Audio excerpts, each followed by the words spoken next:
मैं Narendra Kumar Sharma, associate professor history, government college Devgarh, जिला राजसमंद। प्रिय छात्रों,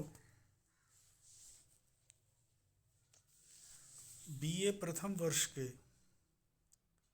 द्वितीय प्रश्न पत्र, इतिहास विषय के द्वितीय प्रश्न पत्र के एक प्रतापी शासक, दिल्ली सल्तनत के सर्वाधिक महत्वपूर्ण और प्रतापी शासक अलाउद्दीन खिलजी और उनके द्वारा उनका साम्राज्य विस्तार, इस विषय पर आज हम आपके साथ चर्चा करेंगे। अलाउद्दीन खिलजी जलालुद्दीन खिलजी का भतीजा था और जलालुद्दीन खिलजी की हत्या करने के उपरांत इसने दिल्ली सल्तनत को हस्तगत किया था। इस विषय में कोई दो राय नहीं है कि अलाउद्दीन न केवल साहसी, प्रतापी और विलक्षण प्रतिभा संपन्न शासक था, अपितु वो अत्यधिक महत्वाकांक्षी भी था और उसकी ये महत्वाकांक्षा उसे दिल्ली के समस्त सुल्तानों से अलग करने में सहायक होती है। जियाउद्दीन बर्नी बताता है कि अलाउद्दीन को अपने शासनकाल के प्रारंभिक वर्षों में जो महत्वपूर्ण सफलताएं प्राप्त हुई थीं, उनसे न केवल वो घमंडी हो गया था, बल्कि वो असंभव योजनाएं भी बनाने लगा था। वह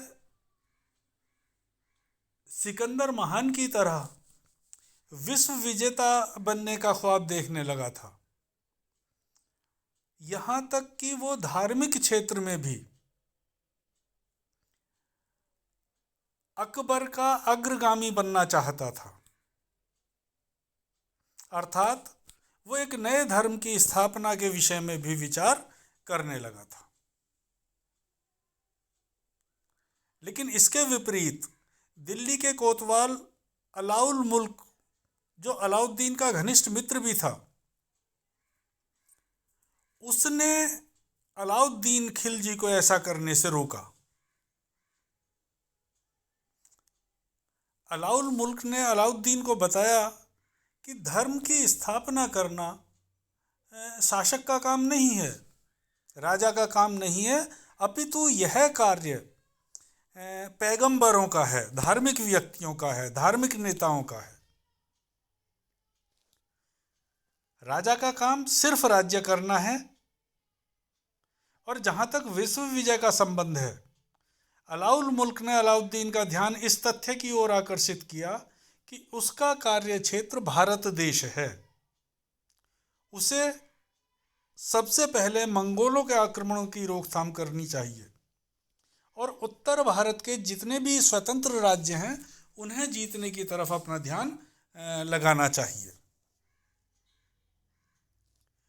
इस प्रकार हम देखते हैं कि दिल्ली के कोतवाल की बात को अलाउद्दीन एक्सेप्ट करता है, उसे स्वीकार करता है, बल्कि उसके अनुसार ही आचरण भी करता है और दिल्ली सल्तनत को विस्तरित करने में इस सलाह ने बड़ी महत्वपूर्ण भूमिका निभाई। भारत के अंदर दिल्ली सल्तनत के विस्तार के लिए, या दिल्ली सल्तनत के विस्तार को हम दो भागों में बांट के देख सकते हैं। उत्तरी भारत में साम्राज्य विस्तार और दक्षिणी भारत में साम्राज्य विस्तार। हम जब उत्तर भारत की बात करते हैं तो इस विषय में हम देखते हैं कि अलाउद्दीन खिलजी ने एकदम अलग नीति का आलंबन किया। उसने उत्तरी राज्यों को, जो कि दिल्ली केंद्र से जिसकी दूरी कम थी, उन राज्यों को अपने साम्राज्य में मिलाने का निर्णय लिया। ये दक्षिण से अपेक्षाकृत कम दूरी पर थे और इन राज्यों को दिल्ली से आसानी के साथ अपने नियंत्रण में रखा जा सकता था। तो ऐसे राज्यों को उसने अपने अलाउद्दीन खिलजी ने अपने डायरेक्ट शासन में रखने का विचार किया और इसी क्रम में उसने गुजरात, रणथंभौर, चित्तौड़, सीवान आदि स्थानों पर आक्रमण किया और उन्हें अपने साम्राज्य में मिला लिया। इस क्रम में सबसे पहले उसने 1299 ईस्वी में गुजरात की तरफ रुख किया। अलाउद्दीन ने उल्गू खान और नुसरत खान की संयुक्त कमान में एक सेना गुजरात विजय के लिए भेजी। इस काल में गुजरात का शासक कर्ण बघेल था और उसकी राजधानी थी अनहिलवाड़ा। उल्गू खान नुसरत खां की संयुक्त सेना ने कर्ण को पराजित कर दिया और गुजरात पर अधिकार कर लिया और अनहिलवाड़ा का राजा कर्ण अपनी लड़की देवल रानी के साथ देवगिरी चला गया, किंतु उसकी जो मुख्य रानी थी कमला देवी, उसका सारा का सारा कोष शत्रुओं के हाथों चला गया। मुस्लिम आक्रांताओं ने पहले अनहिलवाड़ा और फिर खंबात को भरपूर तरीके से लूटा और लूट में प्राप्त धन को लेकर कमला देवी और 1000 दिनारी के साथ, जिसे उन्होंने खंबात से प्राप्त किया था, दिल्ली लौट आए। बताया जाता है, इस तरीके की किंवदंती है कि रास्ते में जालौर के पास लूट के माल को लेकर नवीन मुसलमानों ने विद्रोह कर दिया। हालांकि इस विद्रोह को बड़ी सख्ती के साथ दबा दिया गया। गुजरात विजय के बाद अलाउद्दीन ने अलप खान को गुजरात का राज्यपाल नियुक्त कर दिया, गुजरात का सूबेदार नियुक्त कर दिया और गुजरात को अपने साम्राज्य का हिस्सा बना लिया। फिर दूसरा महत्वपूर्ण जो अभियान है वो है रणथंभौर का अभियान, जो 1301 ईस्वी में किया गया। यहाँ चौहान शासक हम्मीर देव शासन करता था। इस राज्य पर अलाउद्दीन के आक्रमण के 2 प्रमुख कारण थे। एक तो रणथंभौर किले की गिनती उस समय उत्तरी भारत के सर्वाधिक महत्वपूर्ण किलों में की जाती थी और अलाउद्दीन अपनी विजयी पताका इस अद्भुत दुर्ग पर फैलाना आवश्यक समझता था। और दूसरा, जैसा कि हम्मीर महाकाव्य लिखता है कि हम्मीर ने विद्रोही मंगोल नेता मोहम्मद शाह को अपने यहाँ शरण दी थी और अलाउद्दीन की डिमांड पर भी, अलाउद्दीन के मांगने पर भी मोहम्मद शाह को लौटाने से इनकार कर दिया था। तो ऐसी स्थिति में अलाउद्दीन खिलजी हम्मीर देव को सबक सिखाना चाहता था। परिणाम स्वरूप उल्गू खान नुसरत खां के नेतृत्व में एक विशाल सेना रणथंभौर भी भेजी गई।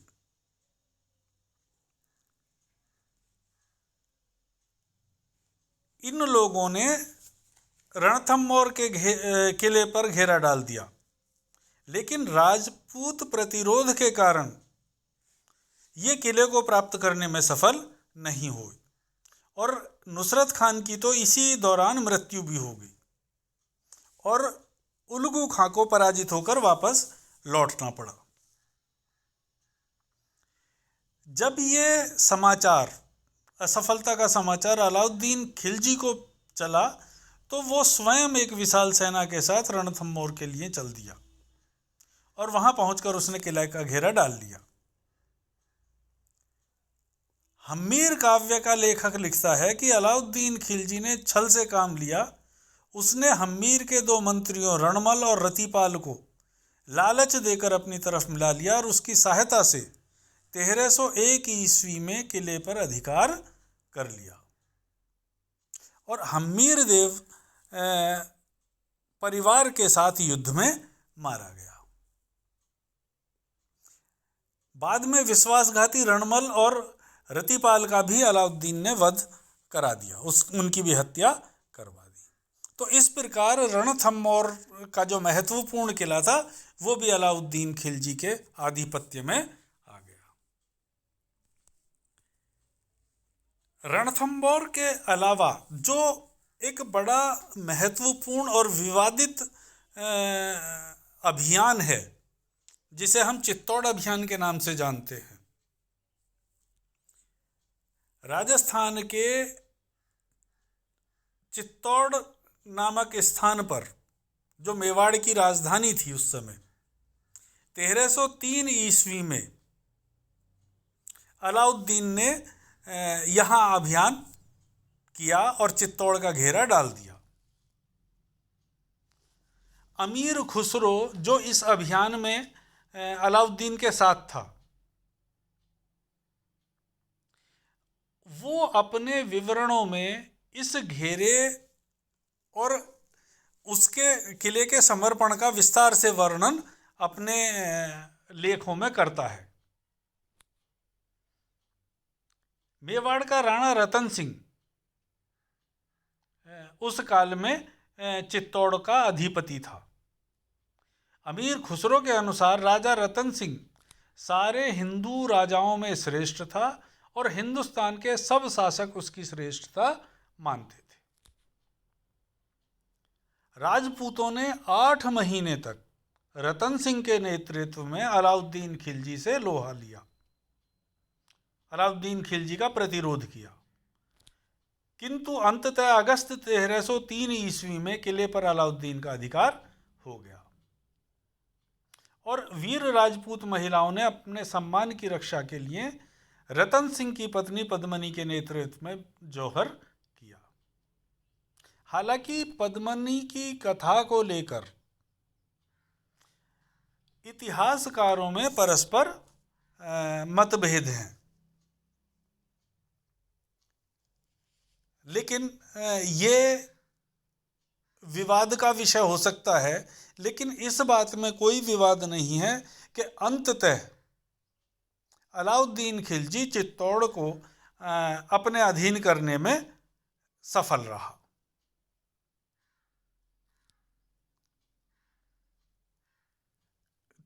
इस अभियान में अमीर खुसरो के अनुसार, अमीर लिखता है कि एक ही दिन में 30,000 हिंदू सूखी घास की तरह काट दिए गए और विजय के उपरांत अलाउद्दीन ने अपने ज्येष्ठ पुत्र, जो बड़ा बेटा था खिज्र खां, उसे चित्तौड़ का सूबेदार नियुक्त कर दिया और इसी के नाम पर, खिज्र खां के नाम पर ही चित्तौड़ का नाम खिजराबाद रख दिया। इस विजय के उपरांत सुल्तान अलाउद्दीन दिल्ली लौटा, लेकिन राजपूतों ने पीठ घुमाते ही खिज्र खां को मेवाड़ में शांतिपूर्वक शासन नहीं करने दिया। राजपूत सदैव उसे परेशान करते रहे। ऐसी स्थिति में 1311 ईस्वी में मजबूरीवश सुल्तान ने अपने पुत्र खिज्र खां को चित्तौड़ से वापस बुला लिया और उसकी जगह एक राजपूत सरदार मालदेव को वहां का प्रांतपति नियुक्त कर दिया।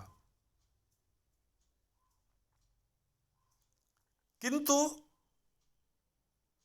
गुहिलोत वंश के ही एक शासक हम्मीर के नेतृत्व में मालदेव को भी निरंतर परेशान किया और उसने शांतिपूर्वक शासन नहीं करने दिया। जब 1312 ईस्वी में मालदेव की मृत्यु हो जाती है, उसके पश्चात हम्मीर ने संपूर्ण मेवाड़ राज्य पर पुनः अपना अधिकार कर लिया। इस प्रकार 1312 ईस्वी में चित्तौड़ पुनः राजपूतों के अधीन आ जाता है अथवा तुर्कों के आधिपत्य से मुक्त हो जाता है।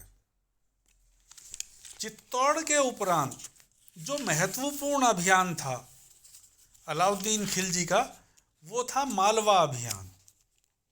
1305 ईस्वी में अलाउद्दीन ने आइनुल मुल्क मुल्तानी के नेतृत्व में एक सेना मालवा विजय के लिए भी भेजी और इस समय महलक देव मालवा का शासक था। महलक देव का जो सेनापति था वो कोका प्रधान के नाम से जाना जाता था। वो बड़ा साहसी योद्धा व कुशल राजनीतिज्ञ था। आइनुल मुल्क ने कोका प्रधान और महलक देव को 2 अलग अलग युद्धों में पराजित करके मार डाला तथा मांडू, धार, उज्जैन नगरी, चंदेरी आदि मालवा के जो प्रसिद्ध नगर थे उन सभी पर अधिकार कर लिया और इन प्रदेशों का शासन के संचालन हेतु अलाउद्दीन ने आइनुल मुल्क को ही मालवा का सूबेदार या प्रांतपति नियुक्त कर दिया। इसके बाद हम देखते हैं 1309 ईस्वी में अलाउद्दीन ने खुद स्वयं सीवाना पर आक्रमण किया। यहाँ का जो परमार शासक था, परमार राजपूत शासक था शीतल देव, अलाउद्दीन ने सीवाना के किले का घेरा डाला और कई माह तक राजपूत मुसलमानों का कड़ा प्रतिरोध करते रहे, लेकिन अंततः अलाउद्दीन सीवाना को हस्तगत करने में कामयाब होता है। शीतल देव युद्ध में मारा जाता है। सीवाना पर अधिकार कर लेने के बाद कमालुद्दीन गुर्ग को वहाँ का सूबेदार नियुक्त किया जाता है और अलाउद्दीन वापस दिल्ली लौट जाता है। तो इस प्रकार एक और राजपूत दुर्ग अलाउद्दीन खिलजी के अधीन आ जाता है। यहाँ उत्तरी भारत के एक अन्य महत्वपूर्ण स्थान जालौर, जो एक राजपूतों की बड़ी रियासत थी, उसकी तरफ अलाउद्दीन खिलजी रुख करता है और ये संभवतः अलाउद्दीन खिलजी का उत्तरी भारत में अंतिम अभियान था। जालौर सिवाना से सिर्फ 50 मील दूर था और यहाँ का जो शासक था वो था कान्हड़ देव। वह एक वीर और साहसी योद्धा था। अलाउद्दीन की जालौर विजय के बारे में हालांकि बहुत सारे जो इतिहासकार हैं या जिसे कहना चाहिए कि समकालीन ग्रंथों में कोई बहुत ज़्यादा वर्णन उपलब्ध नहीं होता है। अमीर खुसरो तथा बाद के मुस्लिम तथा राजपूत स्रोतों में इस अभियान का वर्णन अवश्य मिलता है, लेकिन ये विवरण काफ़ी कंट्राडिक्टरी है। किंतु जो भी प्राप्त स्रोत हैं उन स्रोतों का बारीकी से अध्ययन करने पर ये अनुमान लगाया जा सकता है कि अलाउद्दीन के जालौर पर 2 अभियान हुए थे। प्रथम आक्रमण के दौरान, जो संभवतः 1305 ईस्वी में हुआ था, अलाउद्दीन की सेनाएं जालौर पर अधिकार करने में सफल नहीं हो पाई थी और इसी के चलते 1309 ईस्वी में अलाउद्दीन दोबारा राजपूतों पर आक्रमण करता है। कान्हड़ देव प्रबंध के अनुसार लंबे समय तक दोनों सेनाएं युद्ध में रहती हैं और अंत में अलाउद्दीन के द्वारा कमालुद्दीन गुर्ग के नेतृत्व में एक शक्तिशाली सेना भेजी जाने पर राजपूतों को पराजित कर जालौर पर अधिकार कर लिया जाता है। कान्हड़ देव और उसका पुत्र वीरमदेव युद्ध में वीर गति को प्राप्त होते हैं और जालौर राज्य भी दिल्ली सल्तनत में मिला लिया जाता है। इस प्रकार अलाउद्दीन खिलजी का उत्तरी भारत का अभियान पूर्ण होता है। तो इस विजय के बाद, हालांकि अभी दक्षिण का जो अभियान है वो बाकी रहता है, जिसका वर्णन हम अगले व्याख्यान में करेंगे। धन्यवाद।